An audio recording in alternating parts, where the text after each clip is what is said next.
Nosotros confiamos en el nombre de nuestro Señor. Salmo número 20. Hermanos y hermanas, sean bienvenidos. Soy Padre Martín Solórzano de los Misioneros Apóstoles de la Palabra. Continuamos con este taller de reflexión sobre los salmos. Salmo número 20. Que te responda el Señor el día del peligro, que te proteja el nombre del Dios de Jacob, que te envíe refuerzos desde el santuario, que te apoye desde Sión, que tenga en cuenta todas tus ofrendas y se deleite en tu sacrificio, que te conceda lo que deseas y cumpla todos tus planes. Nosotros celebraremos tu victoria, alzaremos estandartes en nombre de nuestro Dios. El Señor responda todas tus peticiones. Ahora sé que el Señor da la victoria a su ungido, que le respondes desde su santo cielo, con el valor de su diestra victoriosa. Unos confían en los carros, otros en la caballería. Nosotros invocamos al Señor Dios nuestro. Ellos se encorvaron y cayeron. Nosotros nos mantenemos en pie. Señor, da la victoria al Rey, respóndenos cuando te invocamos. Gloria al Padre y al Hijo y al Espíritu Santo, como era en el principio, ahora y siempre, por los siglos de los siglos. Amén. Composición del Salmo número 20. ¿Cuál es el género literario de este salmo?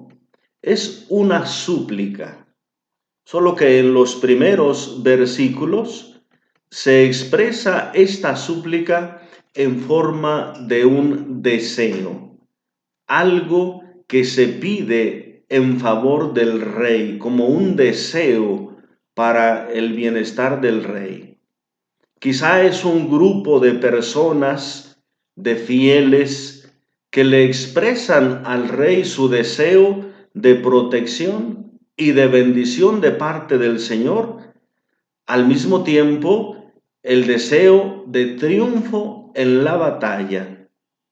Probablemente el rey va a salir a alguna lucha y este grupo de personas le expresa su deseo de bendición y de protección de parte del Señor.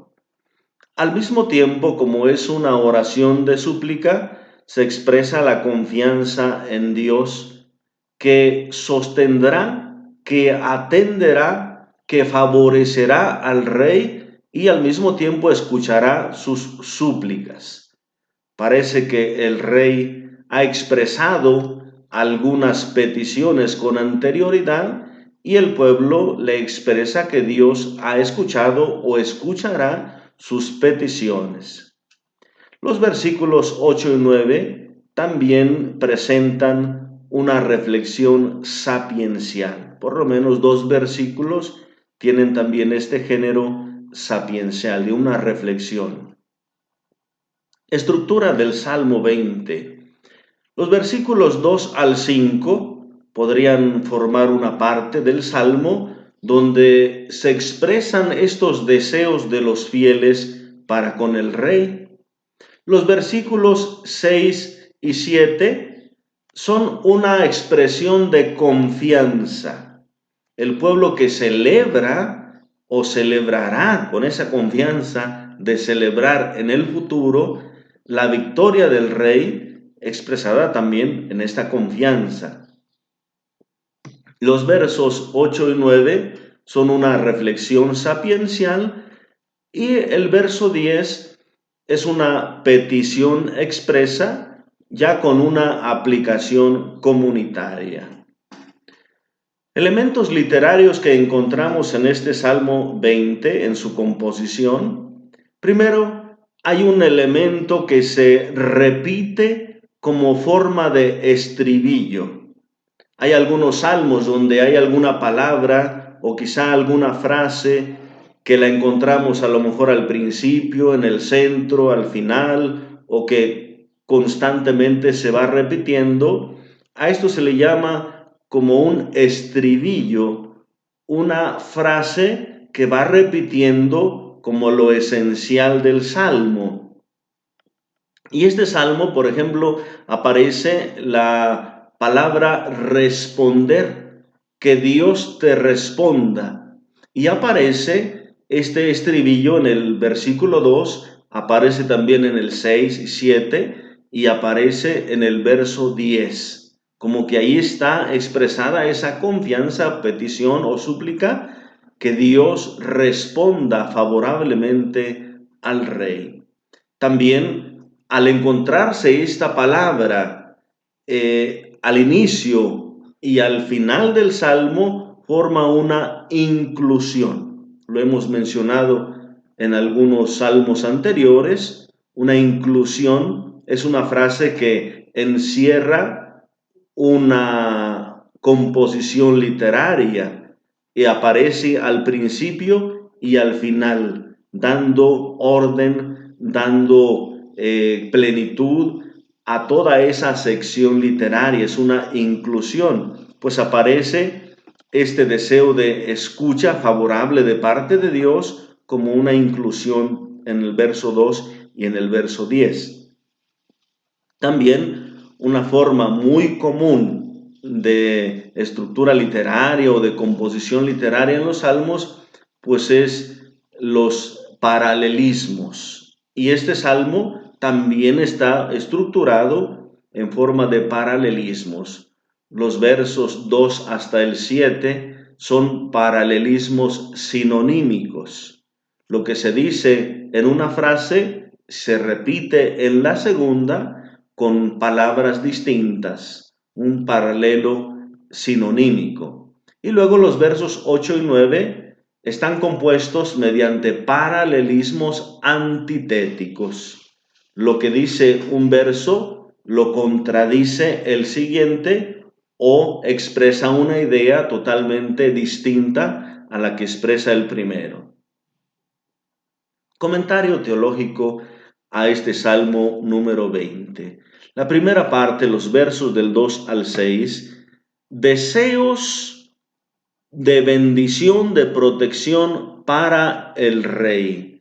En estos versículos 2 al 5 encontramos 8 peticiones que se expresan en forma de deseo para que Dios cuide, Dios proteja al rey. Vean desde el versículo 2, que te responda el Señor el día del peligro, que te responda, que te proteja el nombre del Dios de Jacob. Ahí está la segunda petición, que te responda, que te proteja. Versículo 3, que te envíe refuerzos desde el santuario, que te apoye desde Sión. Versículo 4, que tenga en cuenta todas tus ofrendas y se deleite en tu sacrificio. Versículo 5, que te conceda lo que deseas y cumpla todos tus planes. ¿Qué se le está pidiendo a Dios en favor del rey? Primero, protección y seguridad en la lucha. Vean, el versículo 2 expresa estas dos peticiones que se le hacen a Dios. El rey va a salir a luchar. Entonces se le pide a Dios que Él le responda.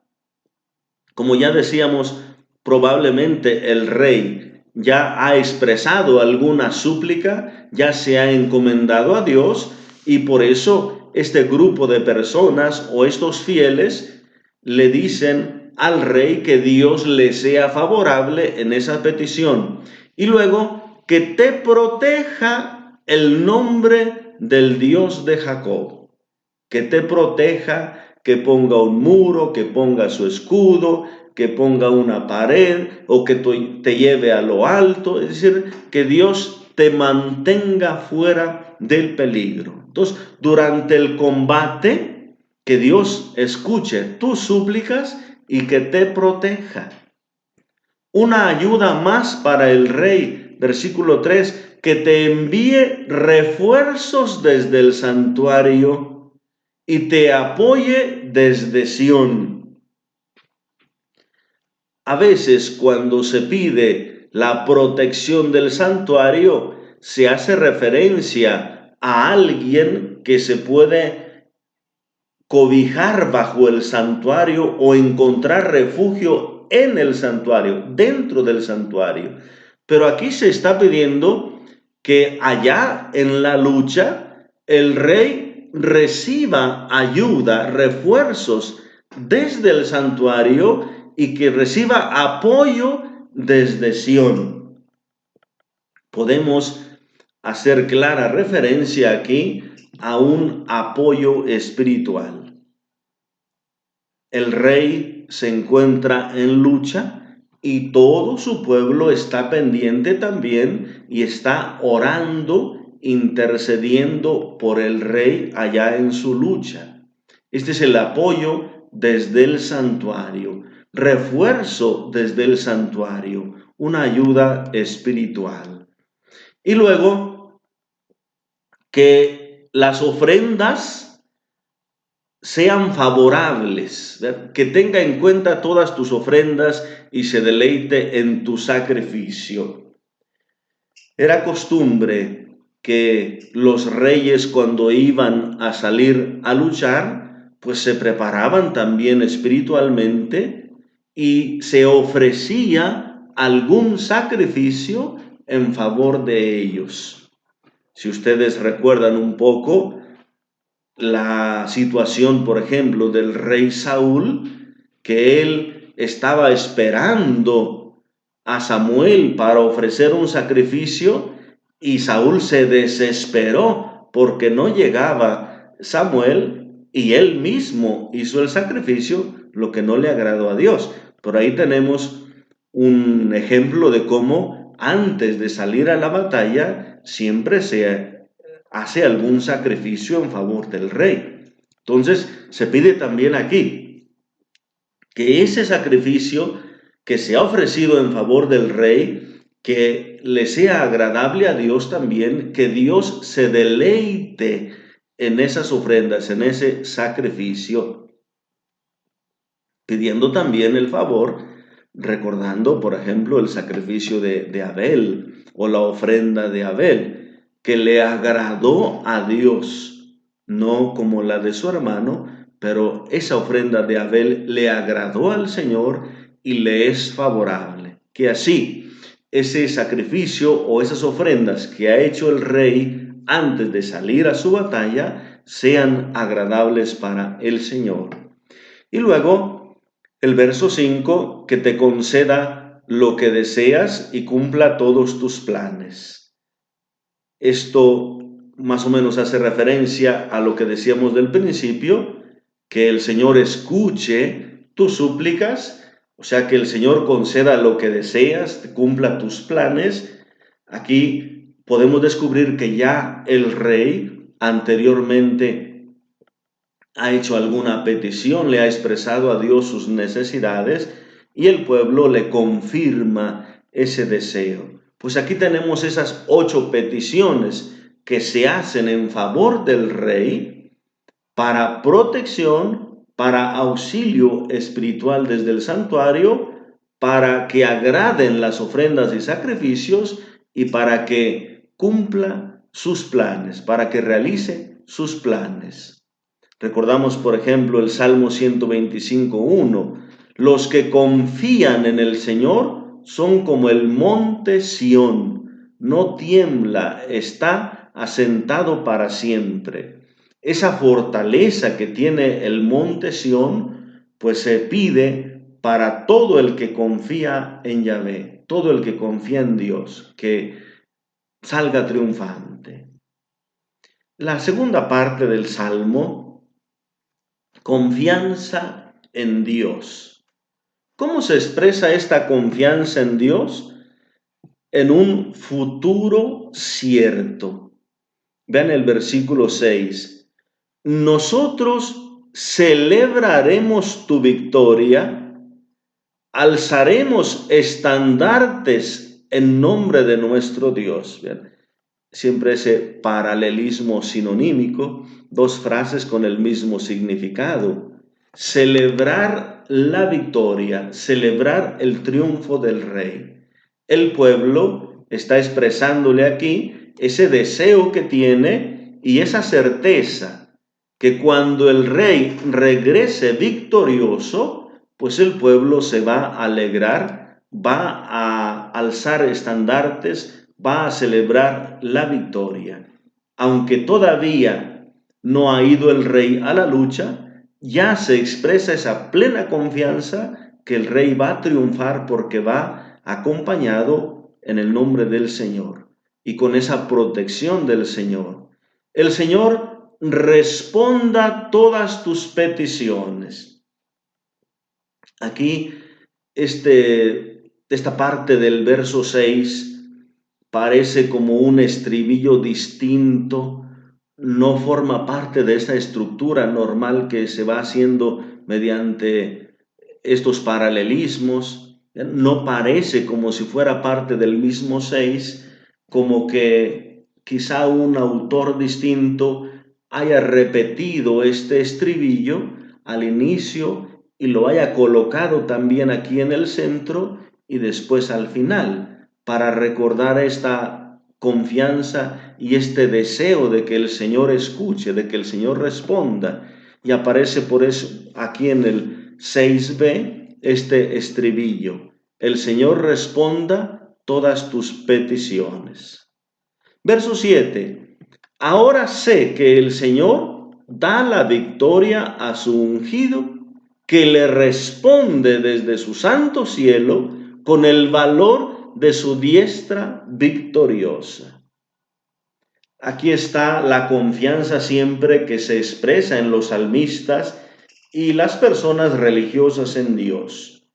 No se sale a luchar con las propias fuerzas, sino con la fuerza de Dios.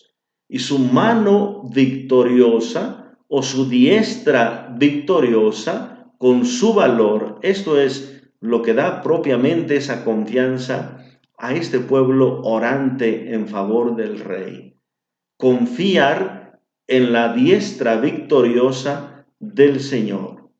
Y aquí se expresa de nuevo esa plena confianza. Ya lo habíamos dicho, en el futuro anticipado celebraremos la victoria, alzaremos estandartes con esa confianza. Y luego dice en el verso 7 el salmista: ahora sé que el Señor da la victoria a su ungido. Si el salmo solamente expresara: yo sé que el Señor da la victoria a su ungido, podría representar siempre esa confianza. Pero con ese ahora sé que el Señor da la victoria, parece que esta segunda parte del salmo ya se recita después de la victoria.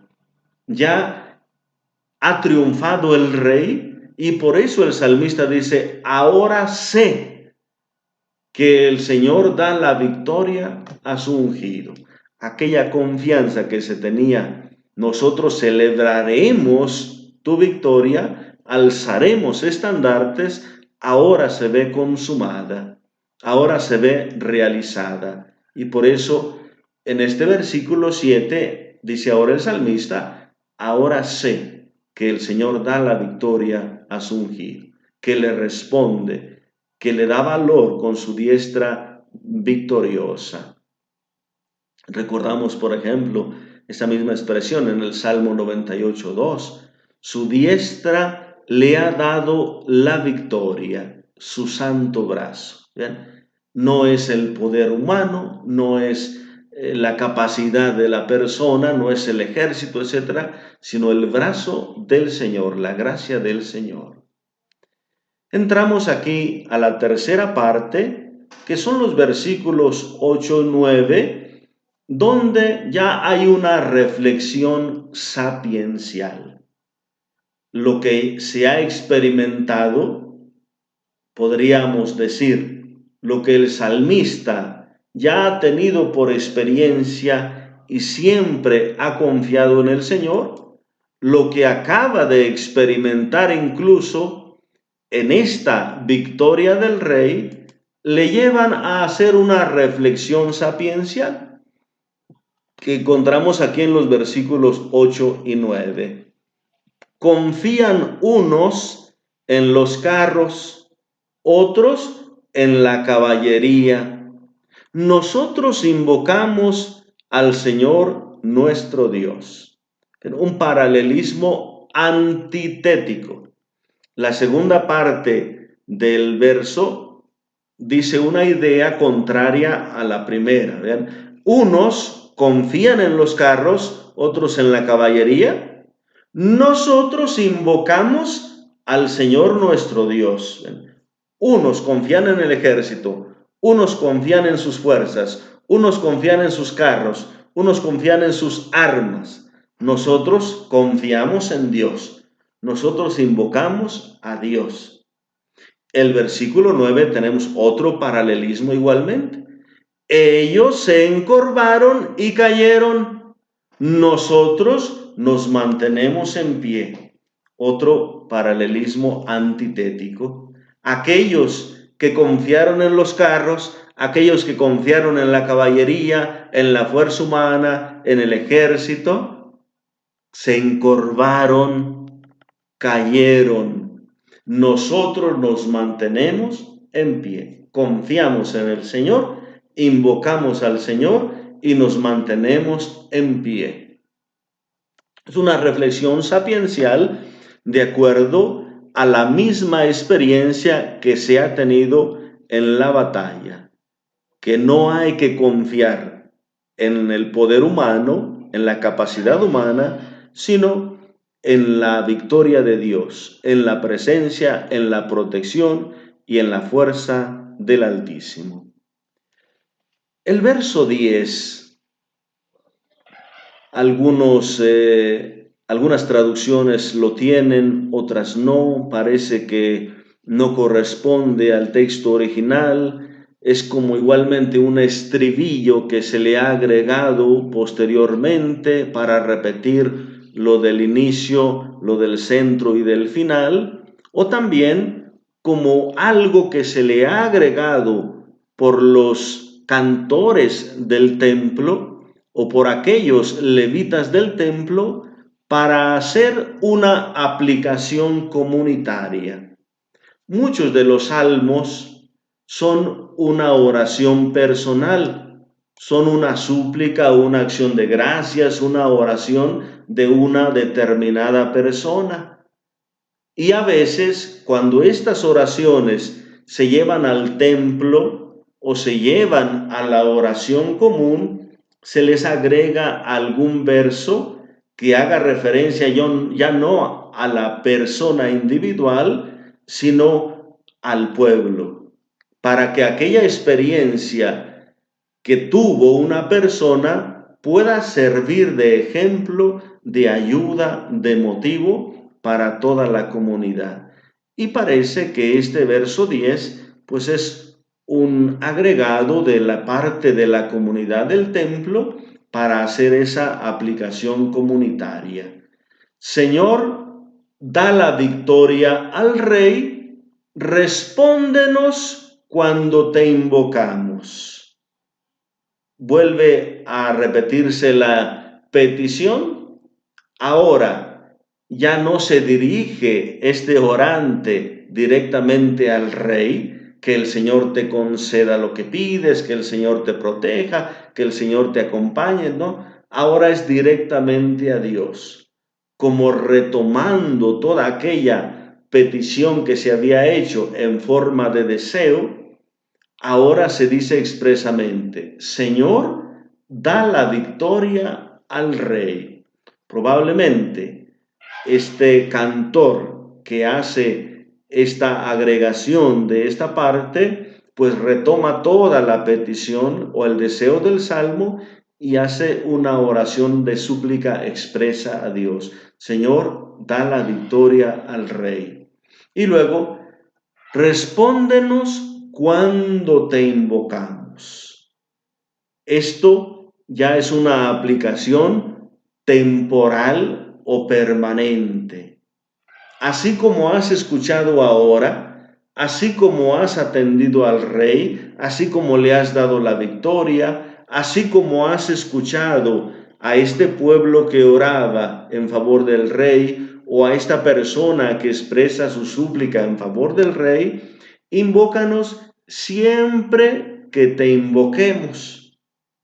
Respóndenos cuando te invocamos. Y tranquilamente podemos entender, respóndenos cuando te invoquemos. Ya una aplicación más comunitaria y una aplicación a perpetuidad. Así como nos has ayudado ahora, ayúdanos siempre que estemos en alguna necesidad, siempre que te invoquemos.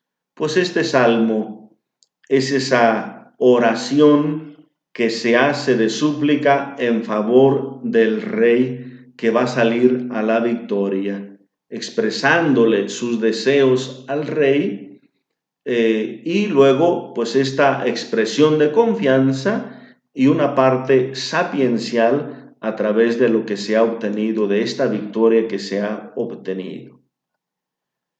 ¿Cómo podemos nosotros orar con este salmo? Primeramente, tenemos aquí la enseñanza de aprender a bendecir, a desear el bien a aquella persona que nos conduce, que nos coordina, que Dios ha puesto al frente de nosotros para guiarnos. Bien puede ser el padre de familia, bien puede ser algún coordinador de algún grupo de la iglesia, bien puede ser nuestro pastor, el sacerdote, el obispo. También la oración por nuestros gobernantes, por aquellos que tienen la autoridad civil, la autoridad en la justicia. Este salmo nos ayuda a recordar la importancia de orar por aquella persona que sale al frente nuestro. Es importante, queridos hermanos, que sigamos orando por nuestros sacerdotes. Ellos ciertamente pues son nuestros padres en la fe, aquellos que Dios ha elegido, que ha puesto para guiarnos, para conducirnos en el camino de nuestra relación con Dios. Y ellos necesitan, como lo ha hecho esta comunidad con su rey, ellos necesitan de nuestra oración para que el Señor les escuche, para que el Señor los proteja, para que el Señor esté con ellos, para que el Señor les acompañe, para que todo ese deseo del corazón, deseo de bien para el pueblo, deseo de lucha en favor de la vida espiritual, de la formación, de la evangelización, de la protección de la fe, que Dios ayude, que Dios proteja, que Dios escuche. No nos cansemos, queridos hermanos, de seguir orando por nuestros sacerdotes. También hay que orar por nuestros padres, los que también Dios ha puesto en nuestro camino para guiarnos, son los que nos han dado esos primeros pasos en el camino de la fe, en el camino del conocimiento del Señor. Dios ha puesto personas al frente nuestro y necesitan siempre de ese apoyo nuestro. Y recordemos cuán importante es el apoyo espiritual. Este grupo le dice al rey que el Señor le envíe auxilio desde el santuario, que el Señor le mande su apoyo desde el templo, desde el monte santo. ¿Cuánto necesitan de nuestro apoyo espiritual aquellas personas que están luchando en la vida pastoral, en la vida social, en la vida del bien de la iglesia, en la construcción del reino de Dios. ¿Cuánto apoyo necesitan? Por eso hay que valorar y ser agradecidos con tantas comunidades religiosas dedicadas a la oración, dedicadas al silencio, a los sacrificios ofrecidos por la misión, ofrecidos por los sacerdotes, ofrecidos por todas las personas que andan haciendo el bien. Hay que valorar todo este apoyo espiritual que se recibe. Y al mismo tiempo hay que ser agradecidos nosotros los sacerdotes. ¿Cuántas personas hay que siguen orando por nosotros, por nuestra perseverancia? Hay que ser agradecidos y aprovechar, queridos hermanos, para agradecerles infinitamente todo ese gran apoyo que hemos recibido. No se cansen de orar por nosotros. También nos invita a poner la confianza en Dios. Cuando Jesús elige a los apóstoles y los envía a la misión, Jesús expresa que el Padre nos ha elegido y ha enviado para que demos mucho fruto, fruto en abundancia. Y en ese contexto de la misión, dice, todo lo que pidan al Padre, hagan de cuenta que ya lo consiguieron. Esta es la plena confianza, así como la expresa el salmista. Nosotros celebraremos tu victoria, alzaremos estandartes. Esa plena confianza de que el Rey va a triunfar porque va con la protección de Dios. Así tiene que ser nuestra confianza. Un futuro no incierto, un futuro no dudoso, un futuro lleno de esperanza. Por eso, este es el don de la esperanza.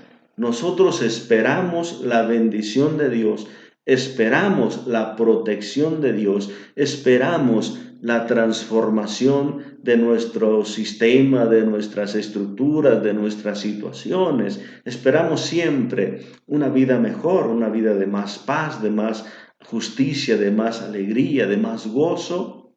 Hay que seguir trabajando por esto, pero que nuestra vida no vaya en la duda, en la incertidumbre, en el cansancio, en la desesperación, sino una vida confiada en Dios, que está siempre con nosotros. Y cualquier situación que vamos a emprender, Él estará con nosotros. Nuestra confianza tiene que estar puesta siempre en Dios, no en las capacidades o en las posibilidades humanas. A veces sufrimos mucho porque pensamos que todo depende de nosotros. Y cuando algo no resulta, pues nos castigamos, nos maltratamos, porque las cosas no salen bien. Y pensamos que deberíamos haber hecho más. Bueno, claro que sí, se puede hacer una evaluación y tratar de descubrir cómo hacer mejor las cosas. Pero recordemos que la vida depende de Dios. Él es el que tiene todo en sus manos. Hay que hacer todo lo que podamos, pero en confianza, ponerlo en las manos del Señor.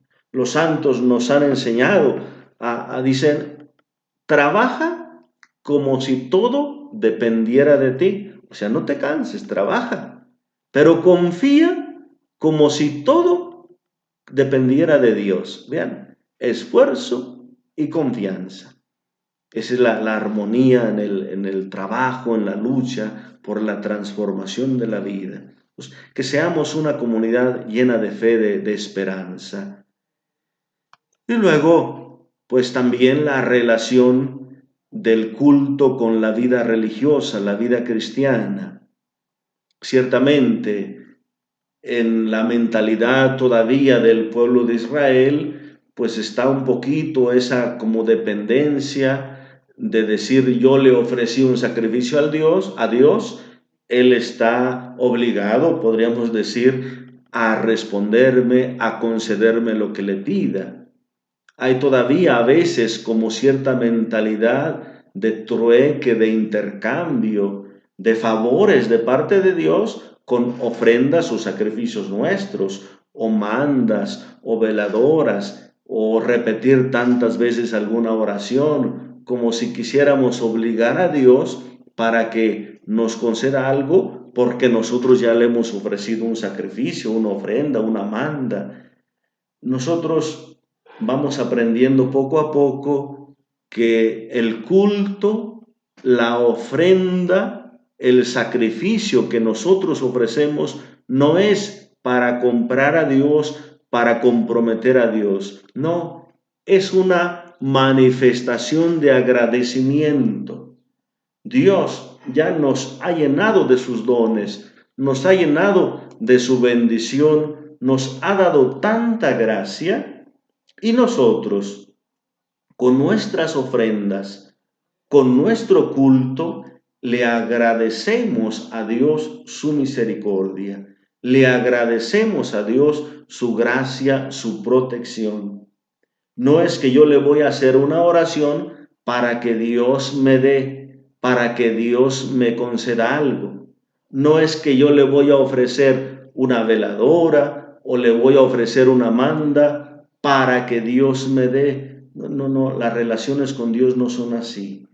Yo le ofrezco en acción de gracias y trato de corresponder con esa ofrenda a su gracia, a su misericordia. Por eso el culto principal nuestro es la Eucaristía. Y la Eucaristía no es le vengo a orar a Dios para que me dé algo. No, la Eucaristía es vengo a agradecerle a Dios que nos ha amado tanto, que nos ha enviado a su Hijo Jesucristo. El Padre ya nos ha dado a su Hijo. El Hijo ya ha dado su vida por nosotros. El Hijo ya nos ha concedido el triunfo sobre la muerte, el triunfo sobre el pecado, ya nos ha dado el perdón de los pecados y por eso venimos a expresarle nuestro agradecimiento. Y esa es la Eucaristía. Pues nuestro culto no es como un trueque de te doy y me das. No, no, no. Es un corresponder en acción de gracias a tanto amor, a tanta gracia, a tanta bondad que ya el Señor nos ha tenido. Pues queridos hermanos, ojalá que este salmo nos ayude también a ir aprendiendo a orar en esa confianza en Dios y que estos salmos que vamos siempre leyendo pues, del Antiguo Testamento podamos también irlos comprendiendo a la luz de la enseñanza de Cristo y seguir orando con ellos para ir acrecentando siempre nuestra relación con el Señor de confianza. Gracias hermanos por seguirnos acompañando en este proyecto de reflexión con los salmos. Les pedimos en sus posibilidades que sigan compartiendo estos salmos con sus contactos, con aquellas personas que tienen en sus distintas redes sociales. Queremos que estas reflexiones sigan ayudando a muchas otras personas. Mientras más apoyo tenemos con el me gusta de parte de ustedes, con el compartir estos salmos, estas reflexiones, pues esta palabra de Dios puede seguir llegando a tantos hermanos, a más y más. Les pedimos ahí en medio de sus posibilidades que nos apoyen con este like y también con el compartir a sus contactos. También recordarles, hermanos, que seguimos encomendándonos a sus oraciones. No se olviden de nosotros. Hay mucha necesidad de parte de los sacerdotes para seguir perseverando, para seguir fieles en nuestro ministerio y no lo podemos hacer sin ustedes. Contamos con su apoyo, especialmente con su oración. Y les estamos, queridos hermanos, muy agradecidos. Que Dios les bendiga abundantemente, en el nombre del Padre, y del Hijo, y del Espíritu Santo. Amén. Hasta la próxima, hermanos. Bendiciones para todos.